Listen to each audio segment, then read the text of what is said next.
Assalamualaikum warahmatullahi wabarakatuh. Kembali lagi bersama saya. Nah, pada video kali ini kita akan melihat 3 skripsi yang saya sudah cari yang di dalamnya terdapat kajian intertekstual. Skripsi pertama yang berjudul Analisis Intertekstualitas, cerpen Surat dari Emak karya Yul Hasni dengan cerpen Perempuan Perkasa karya Nasib TS, yaitu penulisnya adalah Mona Murnitasari dari Universitas Muhammadiyah Sumatera Utara. Objek yang menjadi kajiannya adalah karya sastra fiksi, yaitu cerpen, menganalisis cerpen Surat dari Emak karya Yul Hasni dengan cerpen Perempuan Perkasa karya Nasib TS. Adapun yang menjadi simpulan sehubungan dengan penemuan penelitian ini adalah bahwa intertekstualitas antara cerpen Surat dari Emak karya Yul Hasni dengan cerpen Perempuan Perkasa karya Nasib TS memiliki persamaan dan perbedaan dalam bentuk penceritaannya. Persamaan terletak pada aspek tema, yaitu menentang ketidakadilan yang dialami oleh tokoh utama. Tokoh utama dalam kedua cerpen yaitu seorang ibu. Persamaan kedua terletak pada penokohan dan perwatakannya, berdasarkan peranan dan fungsi tokoh dalam cerita. Peranan tersebut dapat dilihat melalui tugas masing-masing setiap tokoh. Seperti seorang ibu pada kedua cerpen mempunyai peran sebagai seorang ibu yang sangat menginginkan sesuatu kepada anaknya, namun ditentang oleh anaknya. Selanjutnya, tokoh Aku dan Monza yang antusias dengan cita-citanya dan mengabaikan keinginan ibunya demi mewujudkan keinginannya sendiri. Sedangkan persamaan ketiga terletak pada alur tutur, yakni seorang ibu yang berorasi di kerumunan warga dan betapa terkejutnya seorang anak yang kebetulan bertugas di tempat kejadian. Perbedaan cerpen Surat dari Emak karya Yul Hasni dengan cerpen Perempuan Perkasa karya Nasib TS terletak pada penokohan dan perwatakan, yaitu pada pekerjaan dan karakter tokoh yang dialami kelima tokoh dalam cerpen. Perbedaan kedua terletak pada latar dan selanjutnya alur. Alur campuran untuk cerpen Surat dari Emak dan alur maju untuk cerpen dari Perempuan Perkasa. Dalam skripsi ini hasil yang didapatkan yaitu peneliti mengkaji menunjukkan bahwa ada keterkaitan intertekstualitas antara cerpen Surat dari Emak dan juga cerpen Perempuan Perkasa. Karya sastra ini dianalisis melalui unsur intrinsik yang meliputi tema, penokohan, dan perwatakan, latar, serta alur. Kedua cerpen tersebut dianalisis, kemudian dibandingkan untuk mengetahui perbedaan dan persamaan kedua cerpen. Berdasarkan analisis kedua cerpen tersebut, bahwa intertekstualitas kedua cerpen terdapat persamaan berupa tema yang sama, penokohan dan perwatakan berdasarkan peranan dan fungsi tokoh dalam cerita, dan alur berupa alur tutup. Sedangkan perbedaan terletak pada penokohan dan perwatakan yaitu pada pekerjaan dan karakter tokoh, latar, dan alur yang perbedaannya terletak pada penceritaannya.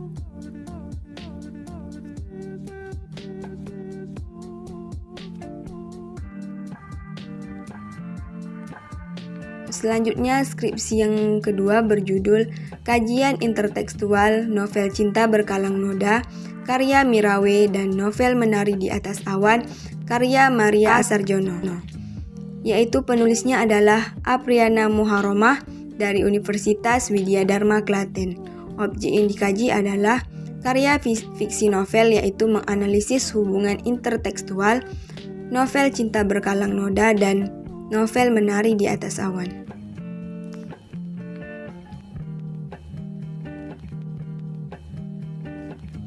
Berdasarkan analisis data dapat disimpulkan bahwa novel Cinta Berkalang Noda dan novel Menari di Atas Awan dengan struktur dan hubungan intertekstual yang terkandung dalam kedua novel tersebut sebagai berikut. Yang pertama, struktur novel Cinta Berkalang Noda meliputi tema, yaitu percintaan dan pengorbanan status yang memandang status dan latar belakang keluarga yang berbeda. Yang kedua, plot atau alur. Berdasarkan urutan waktu, alur yang digunakan adalah alur maju. Tokoh dan penokohan diantaranya tokoh utama Irna, Amran, Dr. Elman, dan Ibu Elman. Sedangkan tokoh Nur Hayanti, Safrida, Ardi, Narno, dan Anyelir adalah tokoh yang melengkapi jalannya suatu cerita. Berikut penokohan dari tokoh utama. Yang pertama Irna, merupakan tokoh sentral yang menjadi penyebab konflik keluarga. Yang kedua Amran, adalah suami pertama Irna yang dulu selalu membuat sakit hati Irna. Yang ketiga Dr. Elman, adalah suami Irna yang setia, tanggung jawab dan rela berkorban demi mempertahankan hubungan percintaan atau pernikahannya. Yang keempat, Ibu Dr. Elman adalah sosok orang tua Dr. Elman yang suka merendahkan orang dan selalu menilai seseorang dilihat dari segi status keluarga. Selanjutnya latar. Latar meliputi latar tempat, waktu, dan sosial. Latar tempat di Jakarta meliputi rumah Dr. Elman, kantor. 2. Waktu terjadi di malam hari, seminggu sesudahnya dan menjelang subuh. Ketiga, latar sosial adalah kehidupan kedua keluarga yang berbeda jauh, atau dilihat dari status keluarga masing-masing yang berbeda jauh. Selanjutnya amanat, yaitu jangan merendahkan orang dari statusnya saja, bahwa menilai seseorang jangan sisi objektifnya saja, melainkan dari segi subjektif atau secara luas dan dalam. Kedua, struktur novel Menari di Atas Awan. Struktur novel Menari di Atas Awan meliputi tema yaitu percintaan dan pengorbanan, status yang memandang status, dan latar belakang keluarga yang berbeda. Selanjutnya plot atau alur berdasarkan urutan waktu. Alur yang digunakan adalah alur maju. Tokoh dan penokohan diantaranya tokoh utama Dewi, Raihan, Didit, dan Ibu Elman, serta tokoh Tita, Toto, Neni, dan Vivi adalah tokoh yang melengkapi jalannya suatu cerita. Berikut penokohan dari tokoh utama. Yang pertama Dewi, merupakan tokoh sentral yang diduga menjadi penyebab konflik keluarga. Yang kedua Raihan, adalah pacar Dewi yang tidak bertanggung jawab setelah apa yang terjadi yang telah dia perbuat, yaitu pelecehan seksual terhadap Irna. Yang ketiga Ibu Sustio, adalah sosok ibu dari Raihan dan Didit yang suka merendahkan orang dan selalu menilai seseorang dilihat dari segi status keluarga. Yang keempat, Didit adalah kakak Raihan yang berhati baik dan rela berkorban untuk menikahi Dewi. Didit menawari perkawinan di atas kertas agar bayi yang dikandung Dewi memiliki bapak. Selanjutnya latar, meliputi latar tempat, waktu, dan sosial. Latar tempat di Jakarta meliputi rumah Raihan, Ancol, rumah sakit, Pelabuhan Ratu, dan rumah Dewi. Selanjutnya, waktu terjadi di malam hari menjelang pagi dan sore. Latar sosial adalah kehidupan kedua keluarga yang berbeda jauh, atau dilihat dari status keluarga masing-masing yang berbeda jauh. Amanat yaitu jangan merendahkan orang dari statusnya saja, dan menilai seseorang jangan dari segi objektifnya saja, melainkan dari segi subjektif atau secara luar dan dalam. Hasil yang didapat adalah hubungan intertekstual antara novel Cinta Berkalang Noda karya Mirawe dengan novel Menari di Atas Awan karya Maria Asarjono, bahwa novel Menari di Atas Awan merupakan hipogram untuk novel Cinta Berkalang Noda. Hal itu terbukti adanya persamaan ide dan peristiwa-peristiwa yang terjadi dalam novel Cinta Berkalang Noda yang sudah lebih dulu diekspresikan Maria Asarjono, yang berjudul Menari di Atas Awan pada tahun 1999, kemudian ditransformasikan oleh Mirawe pada novelnya yang berjudul Cinta Berkalang Noda pada tahun 2000. Selanjutnya skripsi terakhir berjudul Intertekstualitas Puisi Padamu Jua Amir Hamzah dan Puisi Doa Khairil Anwar. Penulisnya adalah Ali Imron Al-Ma'ruf dari Universitas Muhammadiyah Surakarta. Objek yang dikaji adalah karya sastra puisi, menganalisis intertekstualitas puisi Padamu Jua dan juga doa.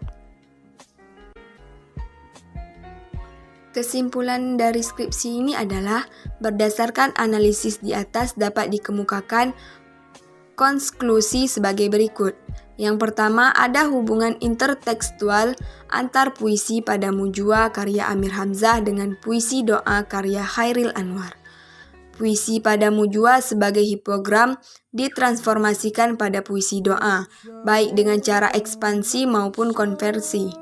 Adapun hubungan intertekstual puisi doa dengan puisi pada Mujua sebagai hipogram bersifat inovatif. Keduanya secara sengaja atau tidak, langsung atau tidak langsung terdapat pengaruh sajak pada Mujua pada sajak doa. Pengaruhnya tampak pada struktur, penggunaan imaji, atau pemilihan simbolik dan tematiknya.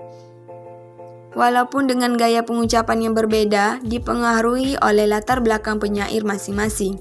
Dalam hal ini terutama pemikiran, pemahaman ibadah, dan situasi zaman yang melingkupi penyair. Ketiga, ada kecenderungan kuat bahwa puisi pada Mujua yang memiliki hubungan intertekstual dengan puisi doa adalah karya sastra sufistik Indonesia yang kemungkinan besar terlihat oleh ayat suci Al-Quran. Kemungkinan besar menjadikan ayat-ayat Al-Quran sebagai hipogramnya. Oleh karena itu, keduanya merupakan karya yang memiliki nilai tinggi, yang berhasil memadukan dimensi sosial dan dimensi transendental.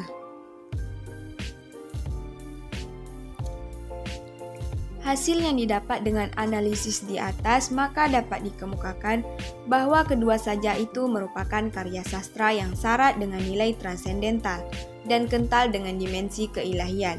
Dalam konteks sastra sufistik, kedua sajak tersebut yang telah dianalisis hubungan intertekstualnya adalah contoh yang tepat sebagai karya sastra yang berhasil mempertemukan dimensi sastra dan dimensi keagamaan, atau dalam bahasa, karya yang memadukan dua dimensi besar, yakni dimensi sosial atau dimensi kemanusiaan, dan dimensi transendental atau spiritual, yang merupakan ciri tunggal sastra Islam.